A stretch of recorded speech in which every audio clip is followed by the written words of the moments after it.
First time namin magpamasahe. Si tatay kinalkal ang puwet.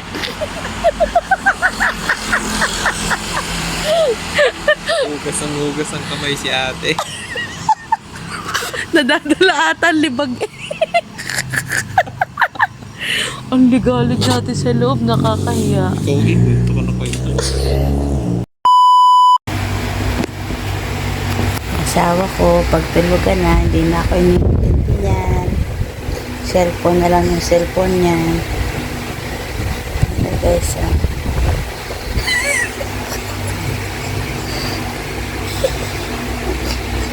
ganyan yan. Paggabi, pagtatabi ako dyan, cellphone lang lagi ang hawak niyan. Ay, nawala. Hindi yan totoo. Tay, nalala mo nung nagpamasahe tayo. Unang first time natin nagpamasahe. Nalala mo? Nakasipot ka. Kala ko huhubuhin pati brief. Buti na natin. Buti na lang talaga madilim. Kung hindi madilim, makikita nila makulimlim. Blackout.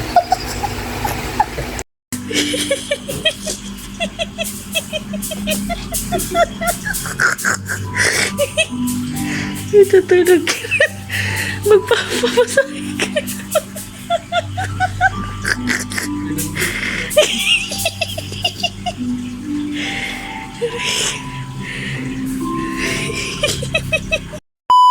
Halika dito.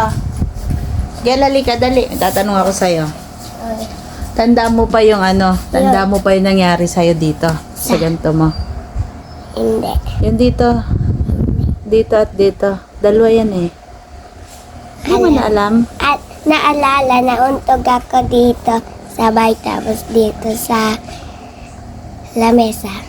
Tanda mo pa kung paano, ano nangyari sa'yo sa bike?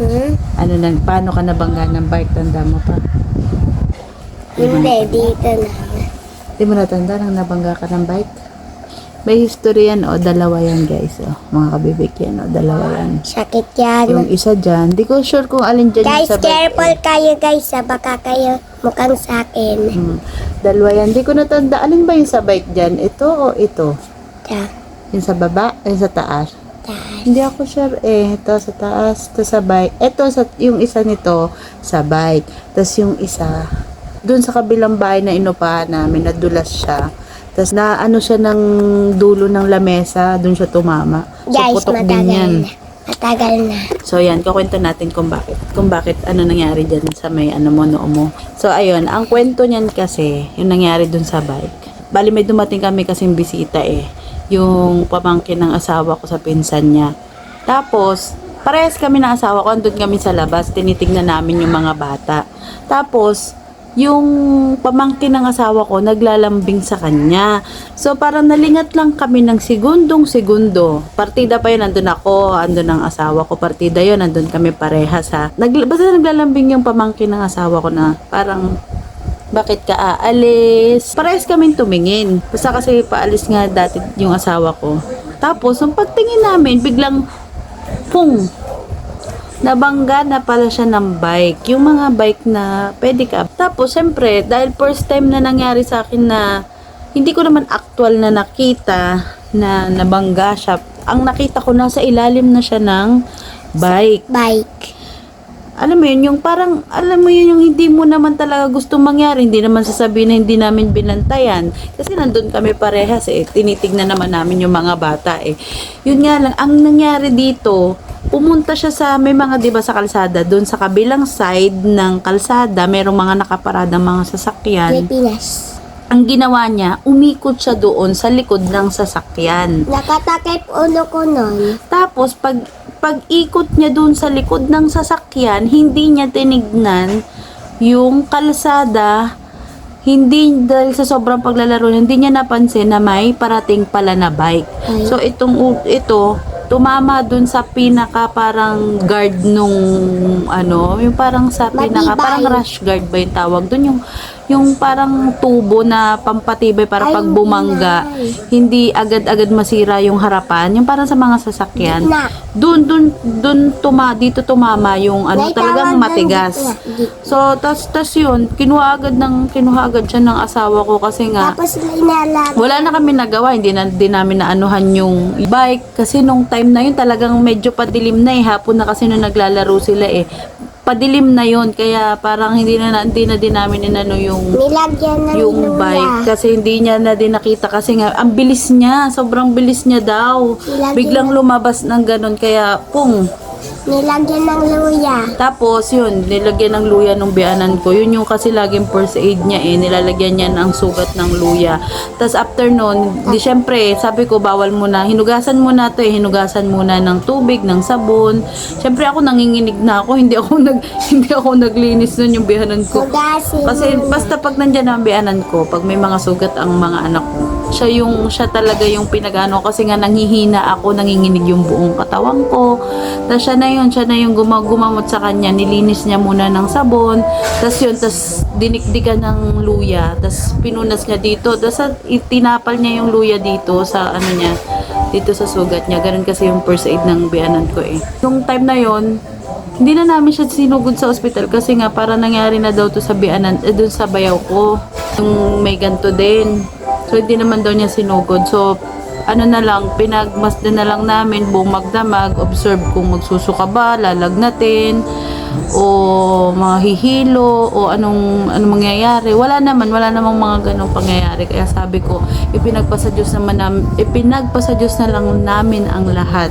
Hanggang sa ilang araw wala naman nangyari. Kaya, yun, nagpapasalamat pa rin talaga ako sa Panginoon dahil alam mo yun, hindi na kailangan na pumunta pa siya sa doktor, na kailangan pa namin siyang ipa-check up, pero sana in the future wala naman sana na epekto yung paghampas ng ulo niya. Like and subscribe okay guys, para hindi na mauntog. Sabunin niyo din para malinis. Nang alin ang magiging sugat niya? Magiging sugat. Tapos pag nadapa kayo, may sabihin ako na masakit, ilagyan nyo. Hugasin nyo muna ng sabon, tapos tubig. Tapos bili kayo ng Alcohol, sisirita ng sugat. Sakit Tapang yun. yan, tapang yun sobra, baby ko na yan. Sobrang Sakit tapang. yun. Tapos ito guys, papakita ko sa inyo yung naging sugat niya. Ito yung fresh na pa na sugat niya nun na ginagamot ng biyanan ko. Kasi bike na to eh, papahirapan lang tayo eh. Oh, may kulagot.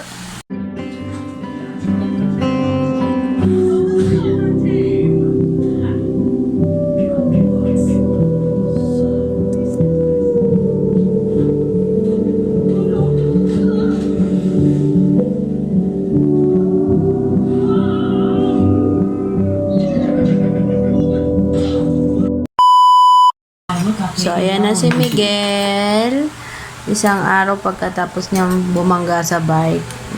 Lakas pa rin kumain. Malakas pa rin ang katawan. Malakas pa rin ang katawan. Di ba, Be? B. Hindi naman siya nilagnat. Hindi naman sa Naku, kinain na. Yung takaw, lakas kumain. patigas pa rin ulo. Paborito niya yung San Marino. Okay ka na, B? Busog ka na? Mamaya magagatas ka pa? Ha? Ubo, magagatas ka pa mamaya? Ayan yung sugat niya, guys. So, ayan si Miguel ay tapos na kumain. Nabusog si Miguel. Dami ko kain, B. Kumusta ang sugat mo? Masakit pa? Hindi masakit? Ang galing mo ah. So, kapento natin sa... Ayan! Huwag ka So, ayan guys. Ay, may dumating. Galing LBC. Ayan. So, ito yung passport namin ng asawa ko. Punta na kasi kami ng Disneyland. Kaya kumuha kami ng passport. Hala. Pogi naman ang asawa ko dito. Parang wanted lang sa perisuhan ha. So ayan guys, hindi ako nakapag-makeup. Pwede pala sa DFA ang naka-makeup. So 10 years na sa bugang mukha ko. Diyos ko, wala na akong ID matino. Ayan na. 2022 to 2032. Yan, tagal na nito. Sana naman magamit na. Parang wanted sa perisuhan din ito ah. So, ayan na. So, sa mga kukuha ng passport sa DFA, pwede po yung naka-makeup, promise. So, di ba meron ako nakita na parang si China, ano ba si China yung sexy na vlogger na artista din. Para daw worth it yung 10 taon. Yeah, pulpak yung makeup niya. So, ako kasi hindi ako pala makeup talaga. Pero sana, nakapag-ayos din ako. Kaya kamukha din ako wanted sa perisuhan. Yung mga unggoy, oh. Namatid ang kanilang lola, papuntang Bicol. Yan na yung dalawang unggoy. Kumuha lang sila ng bike, oh. Kasi dito pa yung maleta ni mama, oh.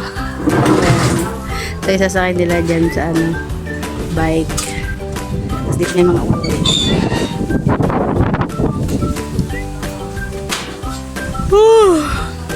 Ano na? Bayad po.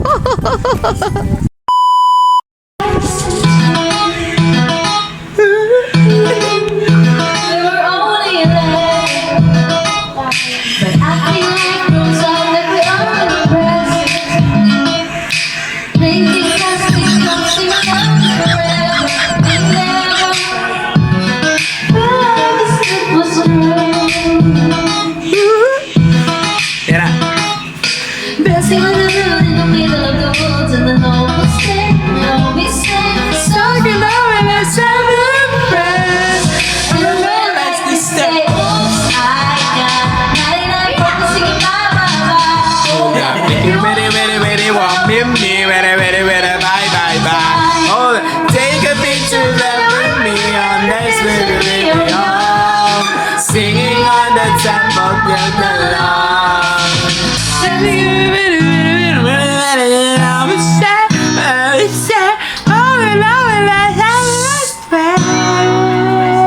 nasuka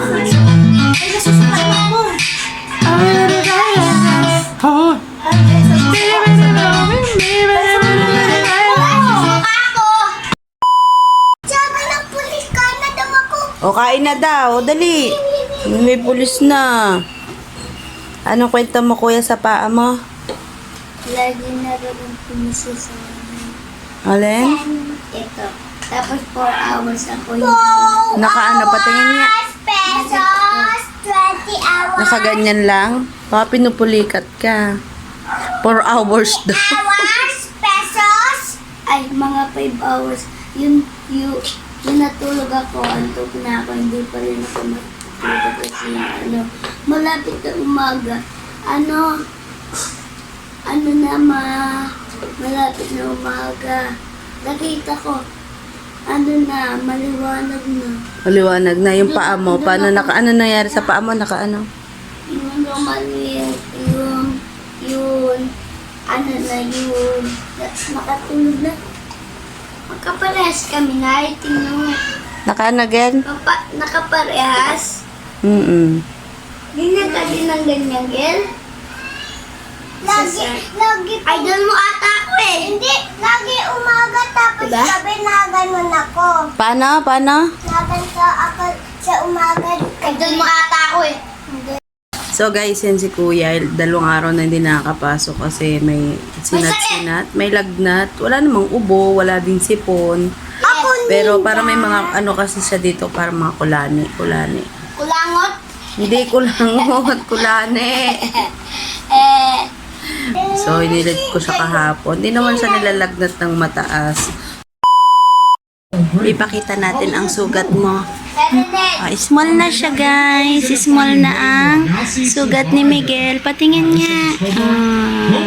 Ako, Tuyo na. So guys, ako ninja. Ninja ka. Ba? Kuya, Paano ka mangulangot? Tingin nga. Kagad to minsan. May ganyan mangulangot. Di ba tinuro na ni Nino kung paano mangulangot? Kuya Lika na. Guys. Rita. Ano turo sa'yo ni Nino? Paano daw mangulangot para hindi lumaki ang ilong? O, di Eh, ba? laki na oh. O, kasi, paano ka mangulangot kasi? O, tapos, Laki na. o, kaya nga. Huwag mo maging kamukha ni Makibaong. Ano yun? O, di mo kilala sa Makibaong, no? Ayaw malaking ilan. O, pati bibig, malaki. Ganon. Ganito lang daw mangulangot ko, o. Tama si nanay, ulit lang ng ilong. Parang bata. Kaya nyo to guys. Like and subscribe. Sabihin mo kung go na. Game na. Rainbow press to the rainbow as they love me. And your press. Rainbow press to the rainbow as they love me. And your press. Rainbow. Ay, call the rainbow press. The say but a rainbow and oh we like to try rainbow press kami sa live rainbow press to the rainbow and they love me and your press rainbow press and they love me and your friends with so there's something else we lost every day something else rainbow rise rainbow fresh rise ada in your rise dada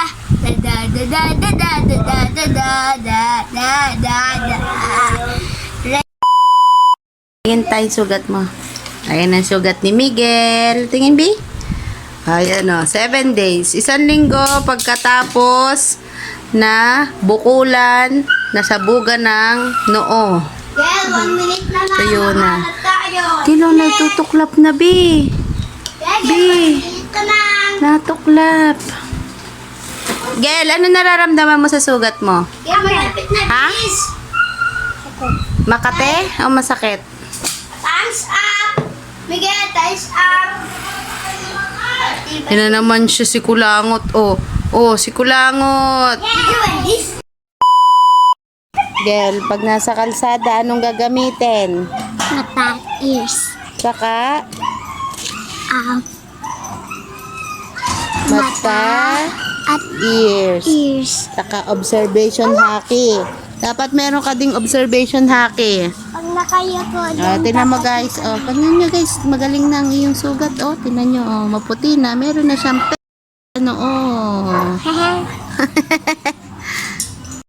Guys, papakita sa inyo ni Miguel ang takbo niya nung nabangga siya. Nga, patingin paano ang takbo mo. Dali. Pakita mo. Doon nga sa kalsada doon, Papunta ka nga doon. Ay, wow, may sasakyan pala. Dali, papunta dito. Paano ang takbo ni Miguel? Paano ang takbo ni Miguel? Ayan, ganyan ang takbo ni Miguel. Kaya siya nabangga ng bike. Yun niya sa, malayo work. Ako na yan kasi, libre ito. Sabi ng boss ko din nga, diba? Libre ang bahay. Pwede naman. Libre ang, Mabait kayo dito ha. Okay, lima. Sabi niya okay. Okay. So, tayo si Miguel kausapin mo dali. Yeah! Pa! Nag-iibang bansa na si tatay. Matagal mong hindi makikita si tatay ha. Malayo po yun. Iyak po ako. Okay lang umiyak. Para Basta mabawasan, arte ka. para mabawasan ang sakit.